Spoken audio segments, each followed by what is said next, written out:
குறைந்த விலை நிறைந்த தரம் தங்கள் தேவைகள் அனைத்தும் ஒரே இடத்தில் Jayachandran. GT Holidays, South India's #1 travel brand. You know you are special when you're with GT Holidays.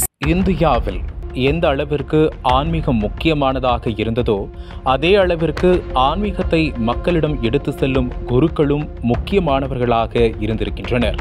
அதில் ஏகப்பட்ட சர்ச்சை சாமியார்கள் குறித்து அறியப்பட்ட நிலையில் ஈஷா மையத்தின் ஜக்கி வாசுதேவ் மிகவும் முக்கியமானவராக பார்க்கப்படுகிறார். கர்நாடகாவில் இருந்து தனி ஒருவராக தமிழகம் வந்த ஜக்கி என்கிற ஜெகதீஷின் வரலாறு சர்ச்சைக்கு பேர் போனதாக பார்க்கப்படுகிறது. 1957 கர்நாடகாவில் பிறந்த ஜக்கி தனது ஆரம்ப காலகட்டத்தில் கோழிப்பண்ணை மற்றும் செங்கல் சூளை உள்ளிட்ட தொழில்களை செய்து வந்தார். தனது சிறு வயதில் இருந்தே யோகா மீது ஆர்வம் கொண்ட இவர் ரிஷி பிரபாகர் என்ற ஆசிரியரிடம் யோகா கற்றுக்கொண்டார்.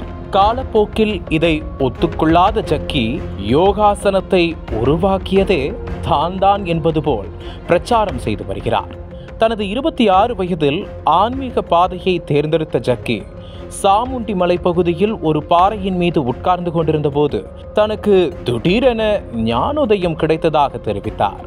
அடுத்த சில ஆண்டுகளில் தன்னுடன் ரிஷி பிரபாகர் யோக மையத்தில் பயிற்சிக்கு வந்த விஜயகுமாரி என்ற பெண்ணை திருமணம் செய்து கொண்டார். ஆன்மீகத்தையும் யோகாசனத்தையும் ஒரே நேர்கோட்டில் பார்த்த ஜக்கி தமிழ்நாட்டில் தனியாக ஒரு யோகா மையத்தை தொடங்க முடிவெடுத்தார்.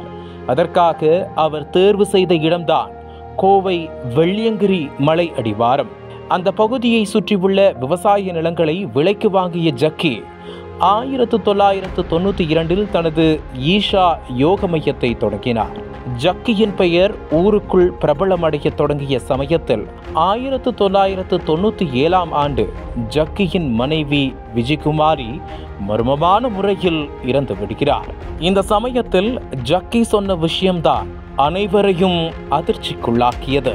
தன்னுடைய மனைவி மகா சமாதி அடைந்து விட்டார் என கூறி விஜயின் உடலை அவசரமாக எரித்து விட்டார்.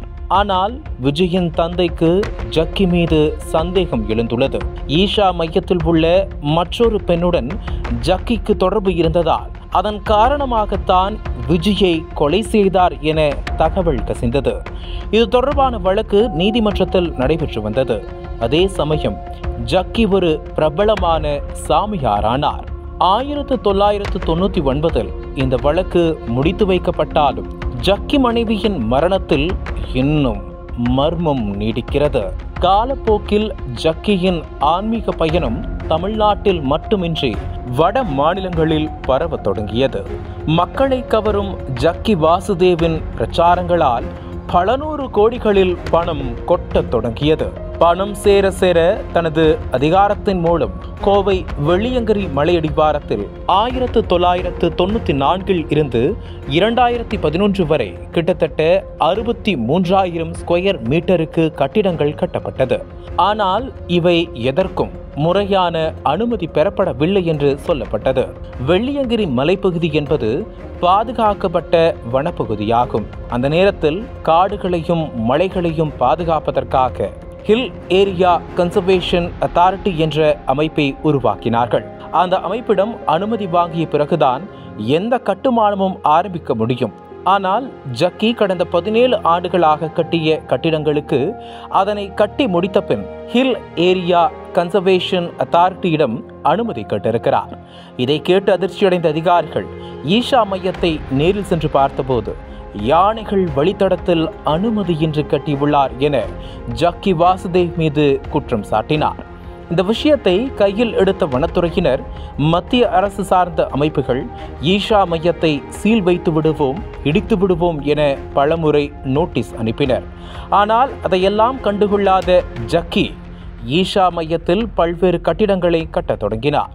இதனிடையே சட்டத்தை மதிக்காமல் யானைகளின் வழித்தடத்தை மறித்து ஈஷா கட்டடம் கட்டப்பட்டதாக நக்கீரன் புலனாய்வில் தெரிய வந்தது. அதை உறுதி செய்யும் வகையில் 2012 ஜனவரி மாதம் 19ஆம் தேதியன்று போலாம்பட்டி வனசரக அலுவலர் மாவட்ட வனத்துறைக்கு அனுப்பிய கடிதம் வெளியானது. அதில் ஈஷா கட்டிடங்கள் யானை வழித்தடத்தில் அமைந்துள்ளதால் யானைகள் காட்டை விட்டு வெளியேறி விளைநிலங்களை சேதப்படுத்துவதாக கூறியிருந்தார். இதையடுத்து கோவை மாவட்ட வன அலுவலர் வன பாதுகாவலர் தலைமை அலுவலகத்திற்கு எழுதிய கடிதத்திலும் இதே விவகாரம் பேசப்பட்டது. இதனையடுத்து இதே வன அலுவலர் நகர் ஊரமைப்புத்துறை இயக்குனருக்கும் இதே விவகாரத்தை கடிதமாக எழுதியுள்ளார். இந்த கடிதங்களின் நீட்சியாக கோவை மண்டலம் நகர் ஊரமைப்பு இயக்குனர் அனுமதியின்றி கட்டும் கட்டிடப் பணிகளை நிறுத்த சொல்லி நோட்டீஸ் அனுப்பியதும் வரலாறு. பொதுவாக ஈஷா என்றதும் நினைவுக்கு வருவது மொட்டையடித்தபடி நிற்கும் 2 பெண் பிள்ளைகளும் அவர்களை வீட்டுக்கு அழைத்து வர போராடும் தந்தை காமராஜும் தான். தனது மகள்களுக்கு திருமணம் செய்து வைத்து அழகு பார்க்க துடிக்கும் சாதாரண தந்தையின் ஆசை அவருக்கும் இருக்கிறது. ஆனால் அது நிறைவேறவில்லை. இன்று வரை அவர் தனது 2 மகள்களையும் வீட்டிற்கு அழைத்து வர போராடி கொண்டுதான் இருக்கிறார். அதே சமயம் ஜக்கியின் மகள் ராதிக்கு சிறப்பான திருமணம் நடந்ததும் குறிப்பிடத்தக்கது. இதனிடையே ஈஷாவின் மைய பகுதியில் ஜக்கி வாசுதேவ் போல் இருக்கக்கூடிய சுமார் 112 அடி உயரத்தில் ஆதியோகி சிலை ஒன்றை நிறுவினார். ஆதியோகி சிலையை திறந்து வைக்க பிரதமர் மோடி வருகை தந்தார். பிரதமர் வரும்போது காட்டு யானைகள் புகுந்து விடாமல் தடுக்க யானை பாதுகாப்பு படையினர் மற்றும் வேட்டை தடுப்பு காவலர்கள் அடங்கிய சிறப்பு குழு அமைத்து கண்காணிப்பு பணியில் ஈடுபட்டனர் வனத்துறையினர். இதுநாள் வரை இது யானைகளின் வழித்தடம் இல்லை என புழுகி வந்த ஜக்கி கூடாரம் இப்போது அம்பலப்பட்டு நின்றது. இதையும் அப்போதே தோலுரித்து காட்டியது நக்கீரன். ஏற்கனவே ஈஷாவின் மீறல்களின் மேல் நடவடிக்கை இல்லை. பிரதமர் வந்து போன பின் எப்படி இருக்கும் என்று சொல்ல வேண்டியதில்லை. ஈஷா மையம் கட்டப்பட்டிருக்கும் பகுதி யானைகள் உலாவக்கூடிய பகுதிதானே தவிர யானைகள் வழித்தடம் இல்லை என வனத்துறை தெரிவித்தது. ஈஷா மையத்திற்கு எதிரான தடைகள் அனைத்தும் தீர்த்து வைக்கப்பட்டன. அதற்கான கிளியரன்ஸ் கொடுக்கப்பட்டது.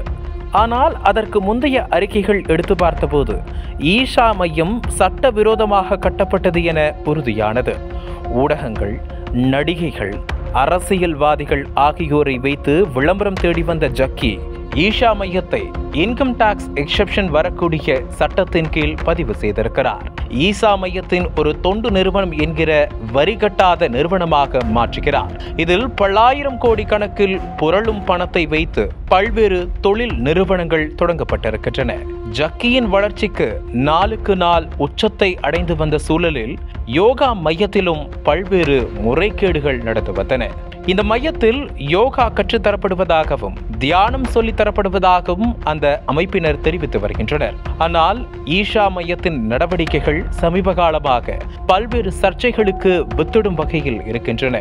ஓய்வு பெற்ற பேராசிரியரின் மகள்கள் பெயர் மாற்றம் செய்து ஈஷாவில் தங்க வைக்கப்பட்டிருப்பது, யானை வழித்தடங்களை ஆக்கிரமிப்பு செய்தது, தியானத்திற்கு வரும் நபர்கள் காணாமல் போவது, பாலியல் வன்கொடுமை சம்பவங்கள், நில ஆக்கிரமிப்புகள், ரகசிய சுடுகாடு உள்ளிட்ட ஏராளமான சர்ச்சைகள் ஈஷா மையத்தில் அரங்கேறி வருகின்றன. அதே நேரம் ஈஷாவுக்கு எதிராக நிலுவையில் உள்ள வழக்குகளை விசாரிக்க தடையில்லை என்று உச்சநீதிமன்றம் தெரிவித்துள்ளது. இது தொடர்பாக காவல்துறை மற்றும் சமூக நலத்துறை அதிகாரிகள் ஈஷா யோக மையத்தில் நேரில் சென்று விசாரணை நடத்த வேண்டும் என நீதிபதிகள் உத்தரவிட்டிருந்தனர். இதன் நீட்சியாக கடந்த அக்டோபர் மாதத்தில் கோவை மாவட்ட எஸ்பி கார்த்திகேயன், மாவட்ட சமூக நலத்துறை அலுவலர் அம்பிகா மற்றும் குழந்தைகள் நலத்துறை அதிகாரிகள் உள்ளிட்டோர் ஈஷா யோக மையத்தில் நேரில் சென்று விசாரணை நடத்தினர். ஈஷா யோக மையத்தில் உள்ள அறைகளில் போலீசார் சோதனையிட்டனர். வெளிநாட்டில் இருந்து வந்து தங்கியிருக்கும் நபர்களிடம் விசா உள்ளிட்ட ஆவணங்கள் முறையாக இருக்கின்றதா என்பது குறித்து விசாரணையும் நடத்தப்பட்டது. அதனைத் தொடர்ந்து ஈஷா பள்ளி வளாகத்தில் தங்கி படிக்கும் குழந்தைகளிடம் குழந்தைகள் நல அதிகாரிகள் விசாரணை மேற்கொண்டனர். மேலும் அங்கு தங்கியிருக்கும் துறவரம் பெற்றுள்ள பெண்களிடம் அதிகாரிகள் விசாரணை நடத்தி அவர்களுடைய பதில்கள் எழுத்துப்பூர்வமாகவும் வீடியோ கேமரா ஈஷாவிலும் பதிவு செய்யப்பட்டது. இது தொடர்பாக கோவை மாவட்ட எஸ்பி கார்த்திகேயன் செய்தியாளர்களிடம் பேசும்போது, ஈஷா மையத்தில் தங்கியுள்ள வெளிநாட்டவர் குறித்தும் தகவல்கள் சேகரிக்கப்பட்டது. ஈஷா மையத்தின் மீதுள்ள கிரிமினல் வழக்குகள் அனைத்தையும் எடுத்திருக்கிறோம். அதில் ஒரு சில முக்கியமான வழக்குகள் இருக்கின்றது என மாவட்ட எஸ்பி தெரிவித்திருந்தார். ஈஷா மையத்தில் இருக்கும் பல்வேறு முடிச்சுகள் இன்னும் அவிழ்ந்தபாடில்லை. நக்கீரன் டிவிக்கு சப்ஸ்கிரைப் செய்யுங்கள். உங்கள் ஆதரவே எங்கள் பலம். ஆசிரியர்களுக்கு நண்பனாகவும் மாணவர்களுக்கு ஆசானாகவும் திகழும் தேர்வு வழிகாட்டி. ஒவ்வொரு பாடத்திற்கும் அனுபவமிக்க ஆசிரியர்களின் துல்லியமான தெளிவான விடைகள். CNC இருக்கு, தேர்வு பயம் எதற்கு? இது தீரன் பப்ளிஷிங் ஹவுஸ் விற்பனை வெளியீடு.